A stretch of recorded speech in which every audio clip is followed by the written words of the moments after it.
दर्शकों, श्रीमद् भगवद गीता जी, जिसको हिंदू समाज में अत्यधिक प्रमाणित और पवित्र ग्रंथ के रूप में विशेष स्थान दिया जाता है। श्रीमद् भगवद गीता जी के अध्याय 4 श्लोक 34 में बताए अनुसार तत्वदर्शी संत की खोज में लगे थे पुणे महाराष्ट्र के ठाकुर असदेव जी, जो श्री कृष्ण जी को अपना इष्ट देव मानते थे और गीता जी का रोजाना पाठ किया करते थे। कई साधु संतों की शरण भी ग्रहण की, पर फिर भी गीता जी के रहस्यों को नहीं समझ पा रहे थे। एक दिन ये एक होर्डिंग से प्रभावित हुए जिस पर तत्वदर्शी संत लिखा था, और उन संत जी के सत्संग प्रवचन सुनने के बाद इनकी आध्यात्मिक खोज संपूर्ण हुई। दर्शकों, वो कोई और संत नहीं बल्कि तत्वदर्शी संत रामपाल जी महाराज जी थे, जिनसे 2004 में नाम उपदेश लेने के बाद इन्हें अनेकों लाभ मिलने शुरू हो गए। नशे की लत छूट गई, पत्नी की दौरे आने की समस्या ठीक हुई, एक्सीडेंट में जीवन रक्षा हुई, और सबसे बड़ा चमत्कार तब हुआ जब इनकी बेटी, जो मरने के कगार पर थी, उसको साक्षात संत रामपाल जी महाराज जी ने दर्शन देकर जीवन दान दिया। सिर्फ यही नहीं बल्कि इन्हें मानसिक, आर्थिक और आध्यात्मिक लाभ भी मिले। अब सुनिए ठाकुर असदेव जी के मुख से उनकी भक्ति सफर की कहानी। सर नमस्कार। नमस्कार जी। सर क्या नाम है आपका? ठाकुर असदेव। ठाकुर जी कहाँ से आए आप? मैं पुणे महाराष्ट्र। सर क्या करते हैं आप? मैं इंटीरियर डेकोरेटर्स और कॉन्ट्रैक्टर्स हूँ। सर संत रामपाल जी महाराज की शरण में आने से पहले आप क्या भक्ति साधना करते थे? मैं कृष्ण जी को अपना इष्ट मानता था और गीता को सबसे श्रेष्ठ मानता था, और गीता का ही अध्ययन करता था रोज। जैसे कि 18 अध्याय हैं, तो पहले अध्याय से 18 दिन में मेरे 18 अध्याय पूरे होते थे और 19वें दिन फिर वापस शुरू हो जाते थे। सुबह उठते ही 5-6 बजे मैं स्नान करके और मंदिर जहाँ मैंने बनाया था वहाँ बैठ जाता और गीता का अध्याय करता, और इस गीता का अध्याय मैंने 10 साल तक किया। सर आप एक धार्मिक किस्म के व्यक्ति थे, आपने 10 साल तक गीता का पाठ किया, तो सर हम आपसे ये जानना चाहेंगे कि इतनी सारी साधनाओं को करने के बाद भी आपको संत रामपाल जी महाराज से नाम दीक्षा लेने की क्या जरूरत थी? गीता में मैं 2 जो श्लोक हैं, जैसे कि चौथा का 34, जिसमें तत्वदर्शी संत के बारे में कहा है कि अर्जुन तू उस तत्वदर्शी संत के पास जा जो तुझे उस पूर्ण ज्ञान का उपदेश करेंगे। तो मैं यहाँ पे काफ़ी दुविधा में हो जाता था कि इतने सारे संत महंत हैं, इतने गुरु हैं, तो मुझे तत्वदर्शी संत मिलेंगे क्या और कैसे मैं उनको समझूंगा कि ये तत्वदर्शी संत है।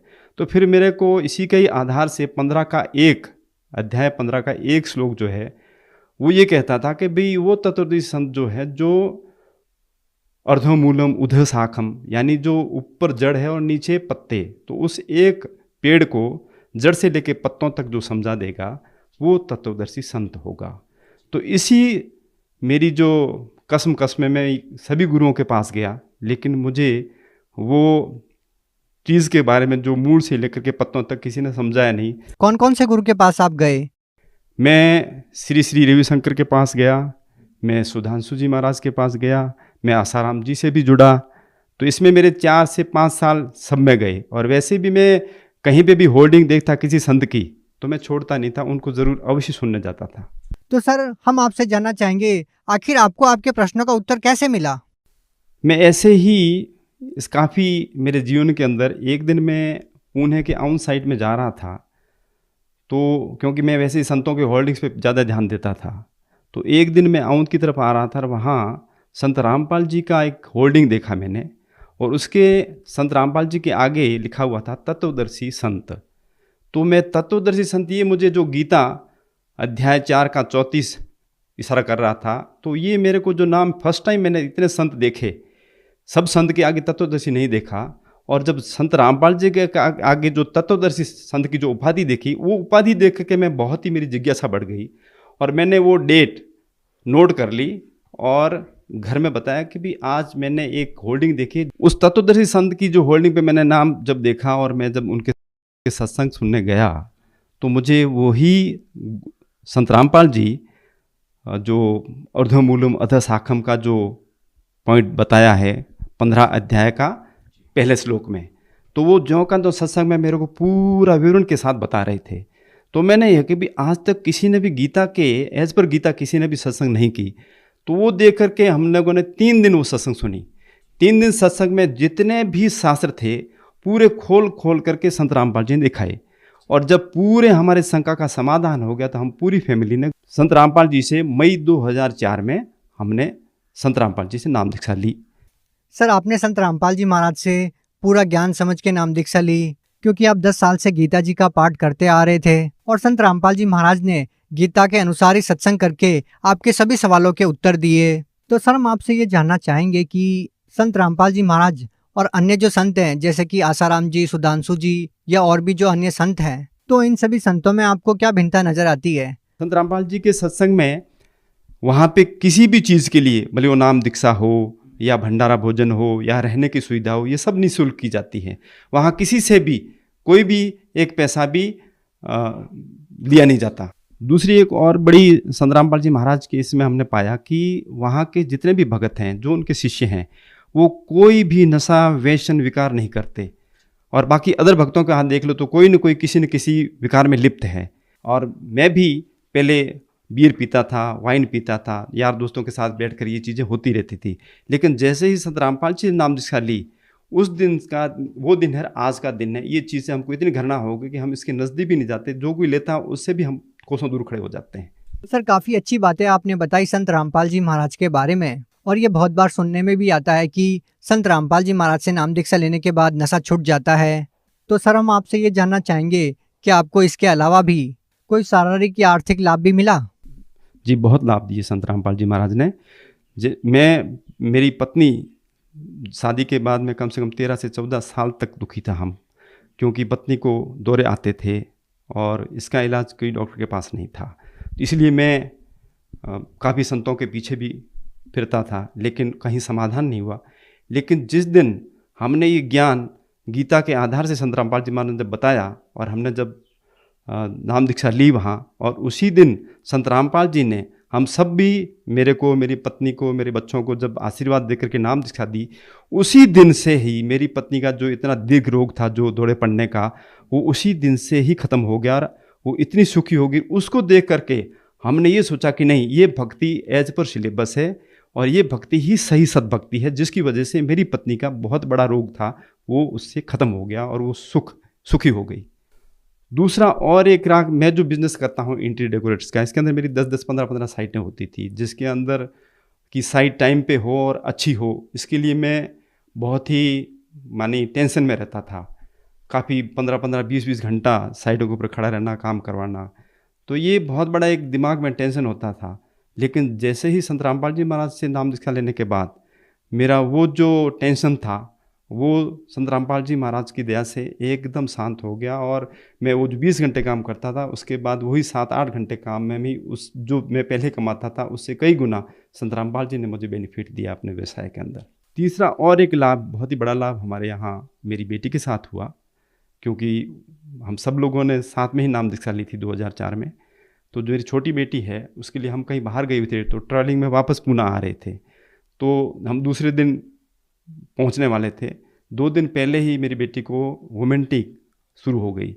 तो जैसे ही वोमेंटिक उल्टियाँ शुरू होने के बाद मुझे लगा कि भी क्या नॉर्मल कुछ खाने में आया होगा। तो जैसे ही हम पूना पहुंचते गए तो उस 2 दिन के अंदर उसका जो तकलीफ़ थी वो बढ़ते गई, और बढ़ते मैं तो कि भाई पूना पहुंचने के बाद ही हम डॉक्टर के पास जा सकते हैं। तो जैसे ही मैं पूना पहुंचा तो वैसे ही मैं हॉस्पिटल लेके गया मेरी बेटी को। पूना का जो स्पेशल हॉस्पिटल है, सह्याद्री स्पेशल हॉस्पिटल, उसके अंदर बेटी को मैंने जब एडमिशन कराने के लिए अंदर ले गया, तो मेरी बेटी को तो सीधा वो उसकी हालत देख करके आईसीयू में ले गए, और मैं पीछे, मेरे को एक आधा घंटा लगा वो पूरा फॉर्म वगैरह भरने की। तो उसमें जैसे ही मैंने उनकी फॉर्मेलिटी पूरी करके फॉर्म वगैरह पूरा भरने के बाद जब मैं आयुषी के वहाँ गया मेरी बेटी के सामने, तो उस आयुषी के अंदर उन्होंने जो भी थे सब वो कुछ नलियाँ मुंह में, नाक में, सब जगह नलियाँ डाल रखी थी। और थोड़ी आधा घंटे के बाद में जो मॉनिटर होता है हार्ट बीट दिखाने का, वो मॉनिटर के वहाँ जो लाइन होती है जो ऊपर नीचे हार्ट के हिसाब से चलती है, सांसों के हिसाब से, वो आधे घंटे के बाद में पूरी फ्लैट हो गई, यानी कि अनकॉन्शियस हो गई मेरी बेटी। उस अनकॉन्शियस हालत में मेरे को डॉक्टर ने कहा कि भाई इस हालत में हम कुछ नहीं कर सकते, क्योंकि ये एक डेड बॉडी के जैसी है, और मेरे बीबी मेरे साथ थी। तो जैसे ही ये हालत देख करके मैंने तो संत रामपाल जी महाराज के ऊपर ही, क्योंकि जब नाम दीक्षा पहले ली थी उसी दिन मेरी बीवी का जो इतना दीर्घ रोग जो दौरे पड़ने का था, वो नाम दीक्षा लेते ही गुरु जी संत रामपाल जी महाराज के दया से वो ठीक हो गई। तो ये मन में एक बहुत बड़ा दृढ़ विश्वास था कि हाँ, ये संत पूरे हैं, इनकी भक्ति सतभक्ति है, एज पर शास्त्रों के हिसाब से है। तो इस बेटी के साथ भी गुरु जी पक्का इसको उस हालत से बाहर निकालेंगे, ये मेरे को पूरा विश्वास था संत रामपाल जी पर। तो फिर हॉस्पिटल के अंदर जब उसको हम आईसीयू से बाहर आकर के मैं और मेरी पत्नी आपस में चर्चा कर रहे थे, तो जैसे ही हम दोनों ने मिलकर के, मैंने और मेरी पत्नी ने संत रामपाल जी से प्रार्थना करी कि परमात्मा आप ही मेरी बेटी की रक्षा करिए, आप ही हमारे सहारा हैं। तो जैसे ही मैंने ये प्रार्थना करनी थी और वो प्रार्थना संत रामपाल जी महाराज ने सुनी, और थोड़ी देर में आईसीयू से डॉक्टर दौड़ता हुआ आता और मेरे को कहता है, ठाकुर साहब आपकी बेटी आपको बुला रही है। तो ये एक्सीडेंट जब देखा और डॉक्टर जब मेरे को बुलाने आया, तो मैं और मेरी पत्नी दोनों हम आईसीयू के अंदर गए।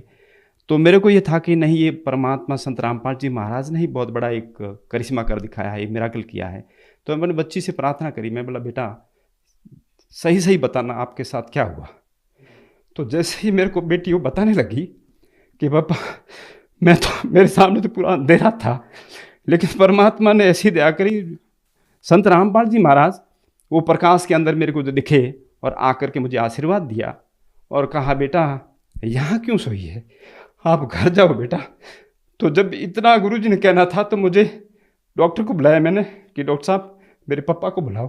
तो यानी बेटी जिसकी डेथ हो चुकी थी, अनकॉन्शियस थी, उनको जीवन दान देने के लिए संत रामपाल जी महाराज वहाँ आए और साक्षात उनको दर्शन दिए।